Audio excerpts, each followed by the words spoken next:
Assalamualaikum warahmatullahi wabarakatuh.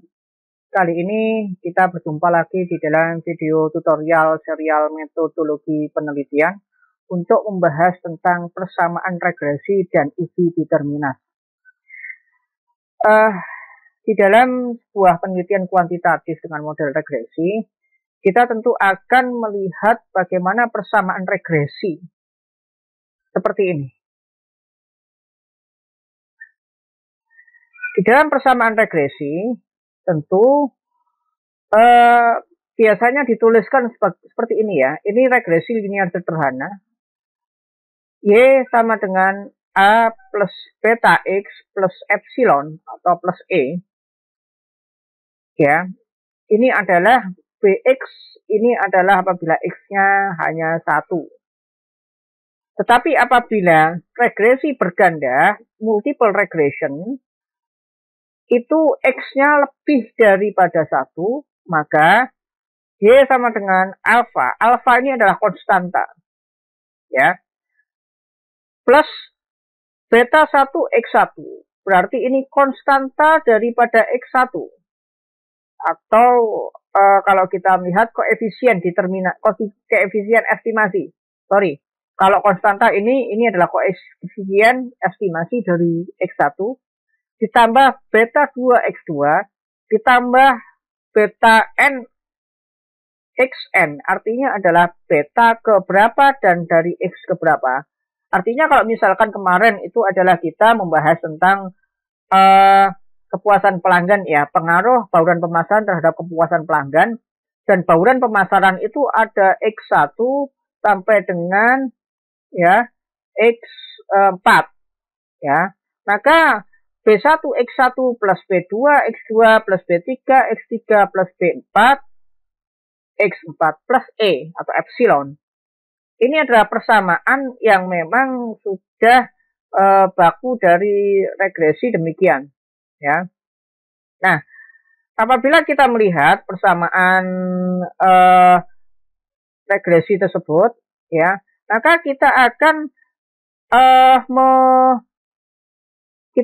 mencari ini betanya ya, kita akan mencari beta.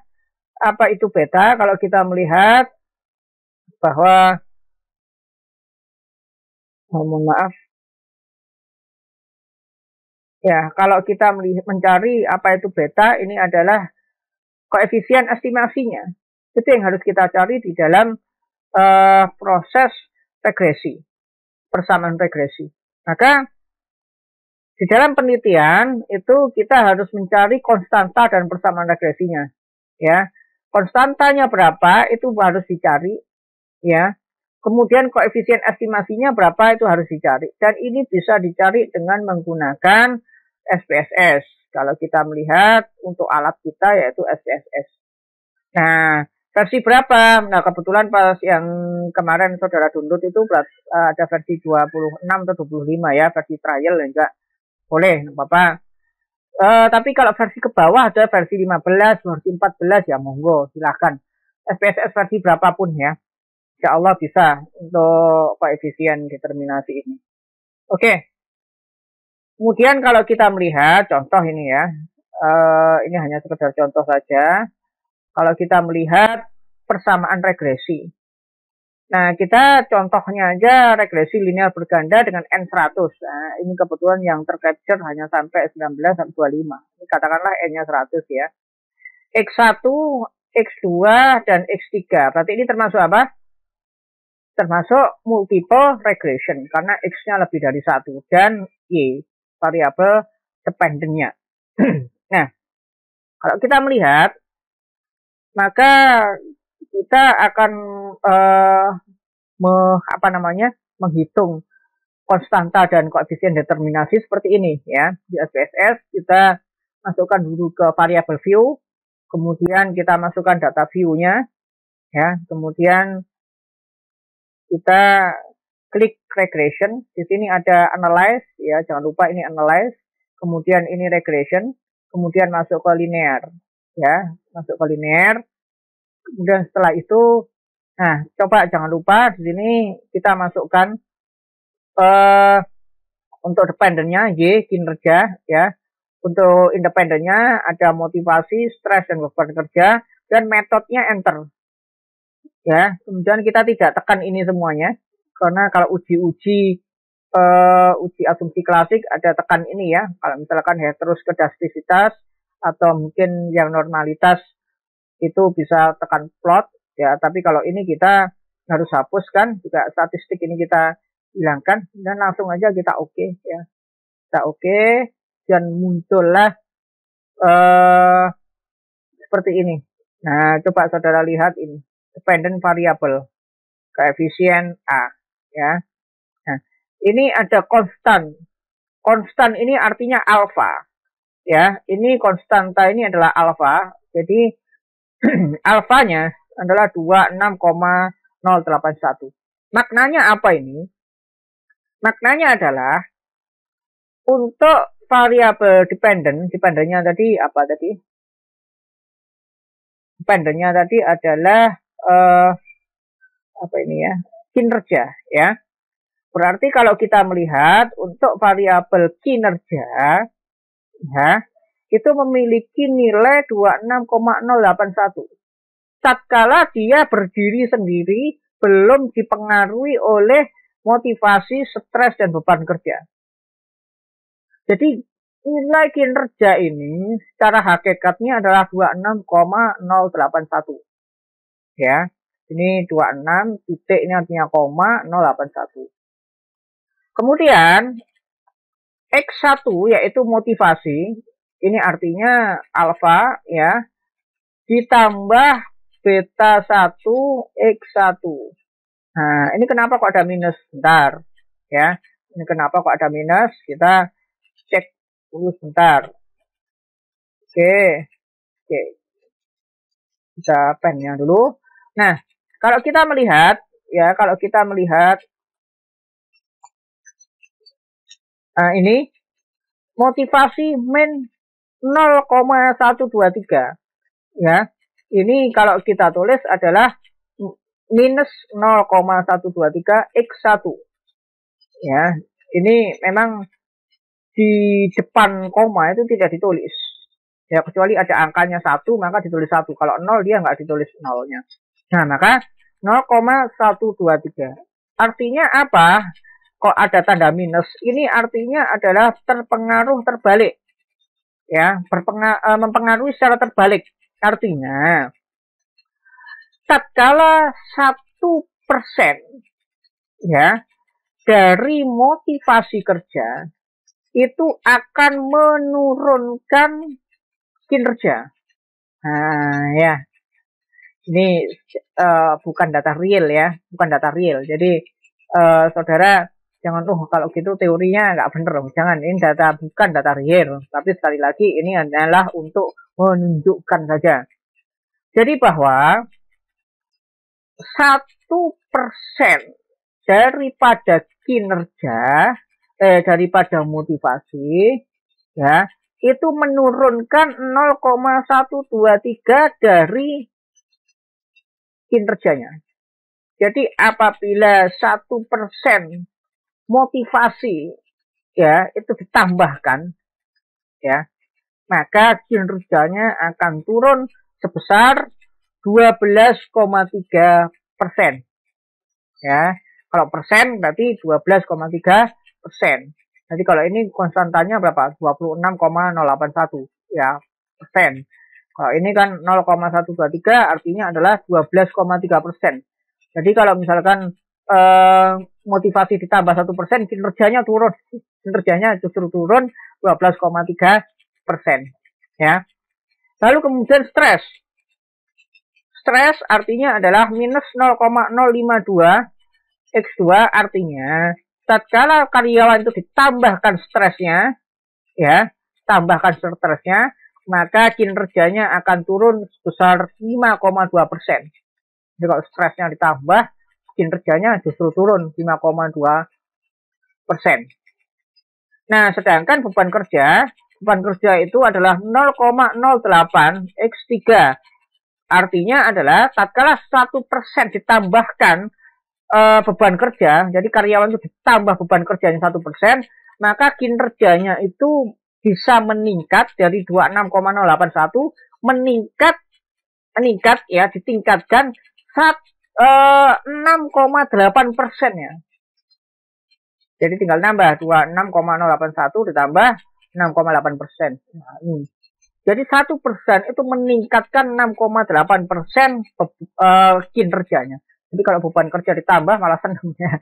Beban kerja ditambah malah kinerjanya meningkat, malah lebih baik ya. Tambah aja beban kerjanya, gitu kan ya. Ya, jadi sekali lagi ini bukan data real. Jadinya saudara jangan terpatok ini. Jadi kalau saudara terpatok ini nanti jadi manajer, beban kerjanya aja udah tambah. Kemudian motivasi, tidak usah pakai motivasi lah, sama stres, biar stres. Nah, ini sekali lagi bukan data real. Kalau memang data real ya saudara harus jelaskan ada masalah apa ya, saudara harus terjun juga ke kualitatif. Tapi sekali lagi aman, ini bukan data real ya. Jadi ibaratnya nggak sama dengan teori yang saya pelajari gitu. Nggak, ini contoh aja. Oke ya, nah ini dia. Ya ini yang lebih gede nih. Tadi nggak balik halaman. Jadi ini yang lebih gede nih ya. Oke, nah ini dia. Ya, alfanya 26,081, artinya apabila tidak ada pengaruh sama sekali itu nilainya sekian, 26,081%, ya kan? Nah, seperti itu. Nah, lalu kemudian hal ini belum bisa dilihat variabel mana yang paling mempengaruhi kinerja ya, karena belum adanya uji signifikansi. Kita harus uji signifikansi dulu. Karena apa? Karena kalau yang mempengaruhi kinerja yang mana?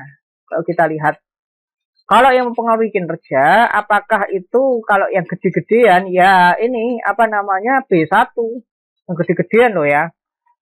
Oh, kok bisa B1? Nah ini kan 12,3%, ya kan? Meningkat 1%, 12,3% ini. Tapi kalau yang lainnya hanya 5,2 dan 6,8%. Yang paling besar adalah 12,3%, ini B1. Tetapi apakah B1 ini layak dijadikan yang mempengaruhi? Kita uji signifikansi dulu. Kalau memang motivasi ini signifikan, ya signifikan, artinya nanti kita akan bandingkan dengan alfa, p-value-nya 0,05, ya kan? Kalau misalkan ini adalah lebih kecil dari 0,05, maka ini signifikan. Berarti yang paling mempengaruhi adalah variabel motivasi. Tetapi tatkala ini lebih besar dari 0,05, artinya tidak berpengaruh, maka ya memang dia tidak signifikan, tidak mempengaruhi. Berarti tidak berpengaruh. Sebesar apapun itu tidak memiliki pengaruh. Tetapi walaupun tidak memiliki pengaruh, tetap yang namanya pembuat kebijakan harus waspada. Jangan-jangan memang ada kesalahan di dalam signifikansi, padahal memang pengaruhnya seperti itu 12,3% gitu loh ya, 12,3% berpengaruh. Nah dari itu signifikansi itu hanya melihat aja ada pengaruh atau enggak secara matematika, secara statistik. Tapi dalam pembuat kebijakan seharusnya tidak hanya melihat signifikansi saja, tetapi juga melihat pengaruhnya juga. Buat jaga-jaga kan gitu ya. Oke, ini kalau kita udah melihat, udah tahu makna dari persamaan regresi ini seperti ini gitu ya. Oke, kemudian kita ke menu. Sekarang kita mohon maaf. Sorry. Sekarang kita coba ke menu.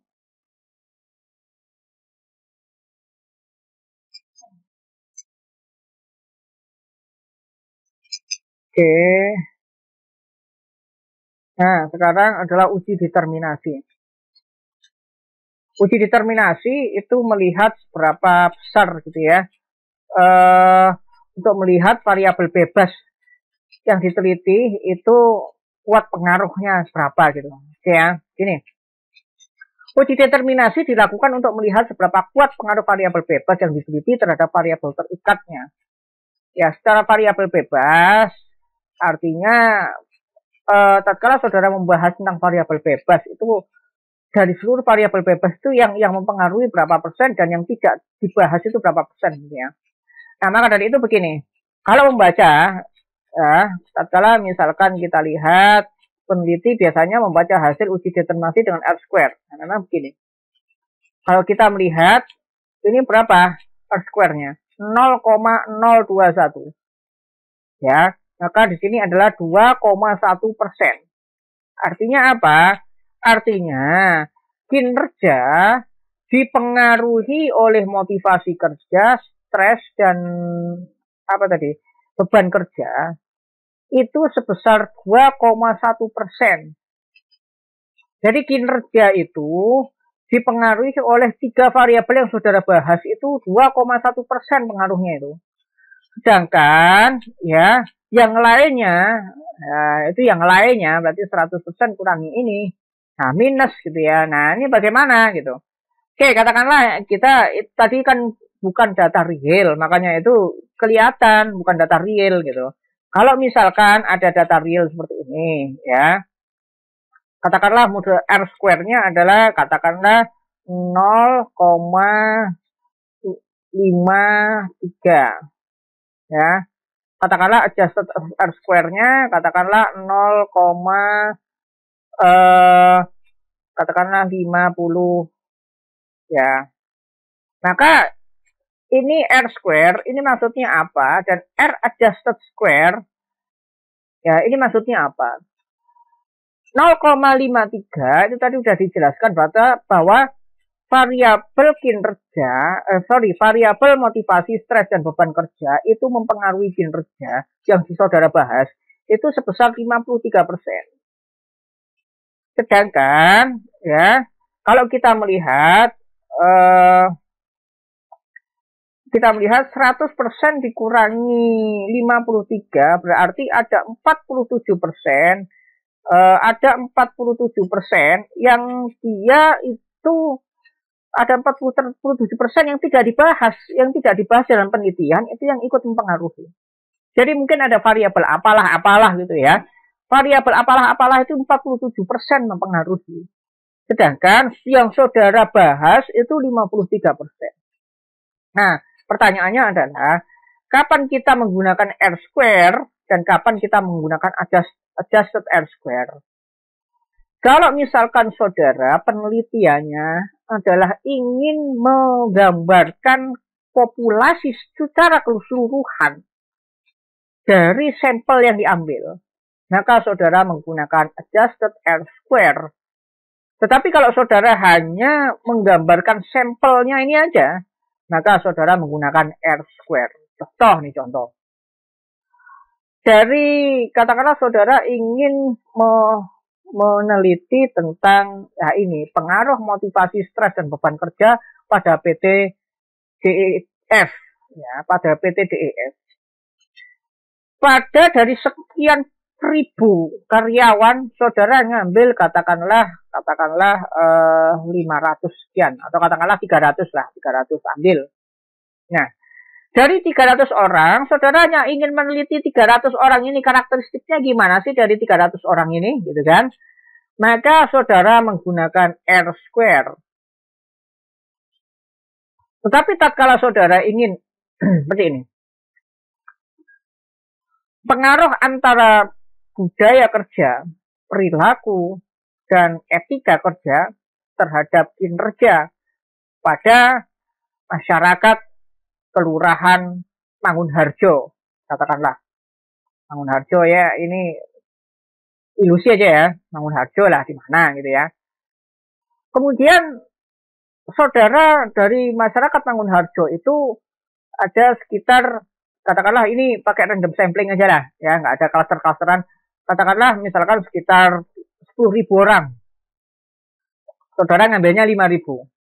Tapi dari 5.000 ini, misal ya, dari 5.000 ini, saudara ingin menggambarkan bahwasanya, perilaku 5.000 ini sebagai totem prototo, ya, atau ibaratnya majasnya itu sebagai perwakilan dari 10.000 orang tadi. Ya.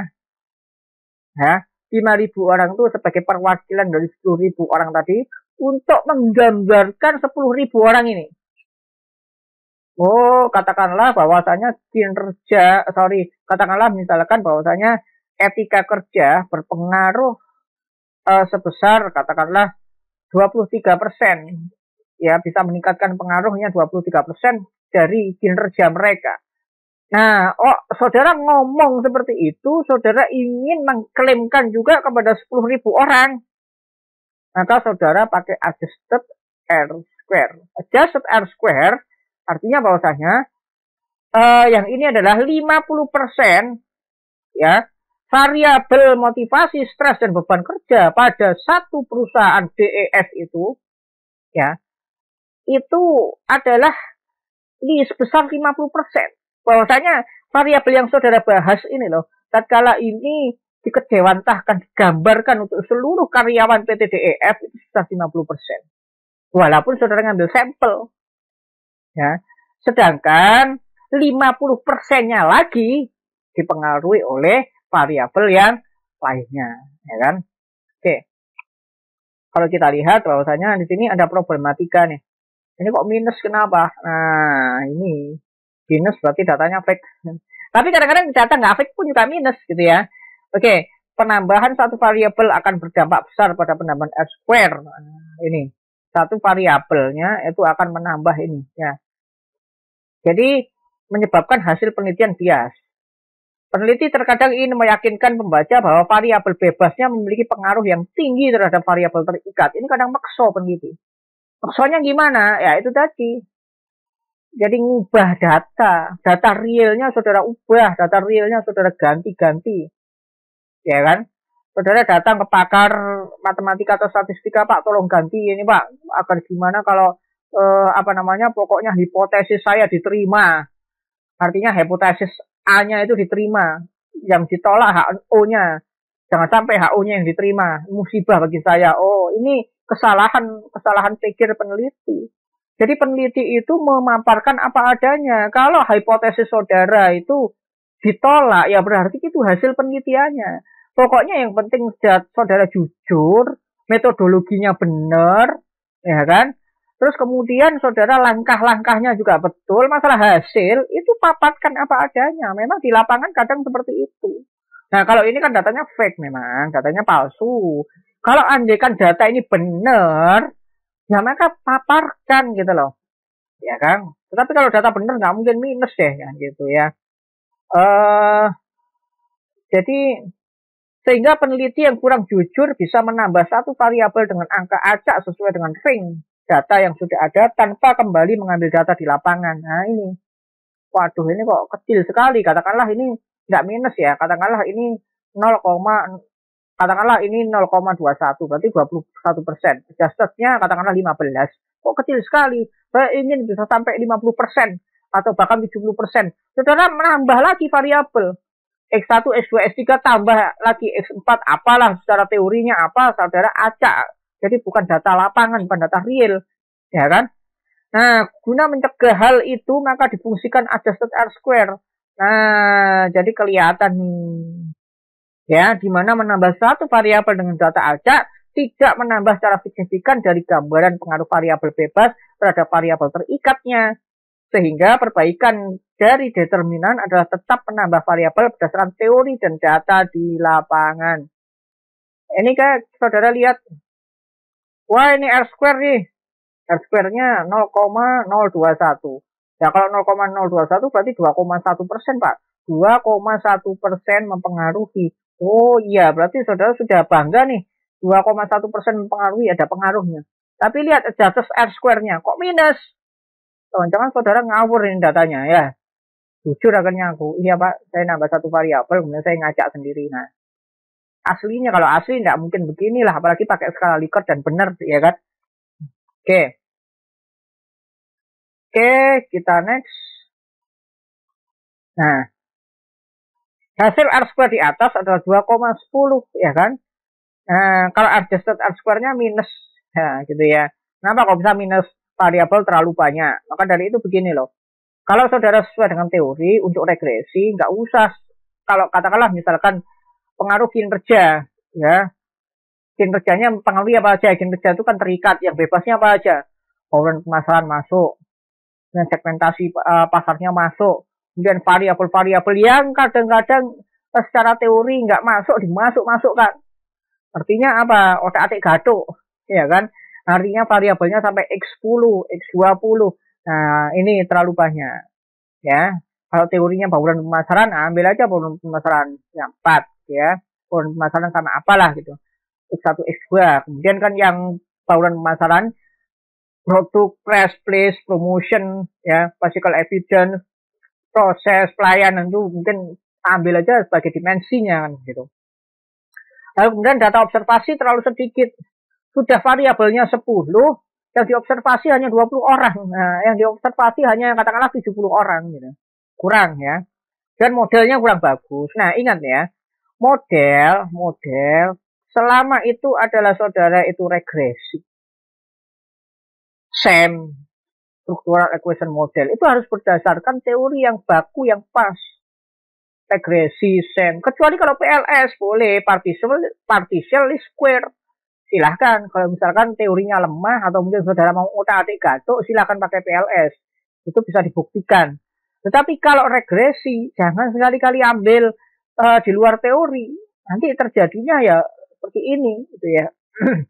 Terkadang ngawur data di lapangan, atau mungkin nggak ngawur, tetapi ya X-nya terlalu banyak, tapi observan bukan narasumber, ibaratnya ya orang yang saudara sebarkan angket kuesionernya terlalu sedikit gitu ya. Orang yang ngisi kuesioner hanya 70 orang tapi X-nya 10 ya. Oke. Nah, ini contoh data yang baik. Nah, kalau ini bukan data fake ya. Apik tenan, PT-nya apik tenan. N sampelnya 30 orang. Kompensasinya hanya 3 ya. Kompensasi kemudian disiplin kerja terhadap kinerja pegawai. Tapi sampel 30 orang ini juga terlalu sedikit menurut saya. Kalau bisa sih di atas 70 ya. 60, 70. 70 lah, 70, 80 itu sudah oke. Kalau bisa lagi 100 boleh. Ya. Dan kalau misalkan misalkan itu kita dalam satu PT ini adalah katakanlah 1000, ya kita pakai rumus Raufina ya. Rumus Raufin ini bisa kita gunakan untuk menentukan batas minimum. Tapi kalau di dalam PT Apik Tenanan itu memang 30 orang gimana nih? Padahal kita mau menurut saya pakailah ini aja, non parametrik aja ya. Atau mungkin kualitatif. Tapi kalau terpaksa kuantitatif ya ada kemungkinan besar juga boleh jadi gagal gitu. Boleh jadi. Maka dari itu biasanya orang-orang pakai non parametrik kalau itu memang kecil. Kalau udah besar baru pakai yang parametrik seperti ini.